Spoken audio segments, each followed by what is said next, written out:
নমস্কার, আমি welcome crop science private লিমিটেডের প্রতিনিধি একে আজাদ। আজকে আসছি খেতিতে। এখানে আমাদের প্রমোদবাবু, উনি আমাদের টমেটো ওয়েলকাম ক্রপ সায়েন্সের নতুন ভ্যারাইটি ওনাকে ট্রায়ালের জন্য আমি দিয়েছি, WS3033 উনি লাগিয়েছে। তো ওনার কাছ থেকে আমরা এই 3033 সম্বন্ধে বিস্তারিত জেনে নিব। প্রথমে ওনার পরিচয় জেনে নিই। দাদা, আপনার নাম কি? প্রমোদ বর্মন। প্রমোদ বর্মন। আপনি কোন কোম্পানির মাল লাগিয়েছেন? ওয়েলকাম জাতটার নাম 3033। 3033। এই জাতটা আপনার যে লাগিয়েছেন কীরকম লাগছে আপনাকে? ভালো লাগছে।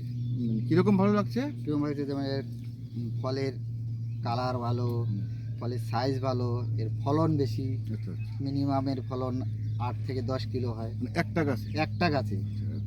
একটা গাছে কতটা আসছে? 8 থেকে 10 কিলো। 8 থেকে 10 কিলো। আচ্ছা আচ্ছা। আর ফলটা আপনার শক্ত না নরম? ফল শক্ত। আচ্ছা আচ্ছা, ফল শক্ত আছে। ফল শক্ত। কালার? কালার ভালো। আচ্ছা আচ্ছা। তো বাজারে যে নিয়ে যান, তো পাইকাররা আপনার মাল দেখে কি বলছে? পাইকারে বলছে মালের কালার ভালো। পাইকারে বাজারে তো পাইকাররা মাল শক্ত দেখেই কিনে। আচ্ছা আচ্ছা। কালার হ্যাঁ। কালারের উপরেই তো ডিমান্ড করে আচ্ছা আচ্ছা। বাজারে। হুম। আর বাজারে অন্য মাল যদি 5 টাকা দেয়, হুম। এ না হলেও 1 টাকা বিক্রি বেশি হবে। মানে আমাদের এই 3033 1 টাকা বেশি আছে। বেশি হবে। কি কারণে বেশি দিচ্ছে পাইকার? কালার ভালো, আচ্ছা। মালটা শক্ত বেশি। কালার ভালো এবং শক্ত, শক্ত।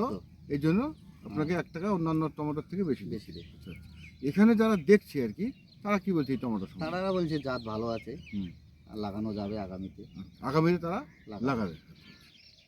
অশেষ ধন্যবাদ প্রমোদবাবুকে ওয়েলকাম ক্রপ সায়েন্স প্রাইভেট লিমিটেডের পক্ষ থেকে। নমস্কার। নমস্কার।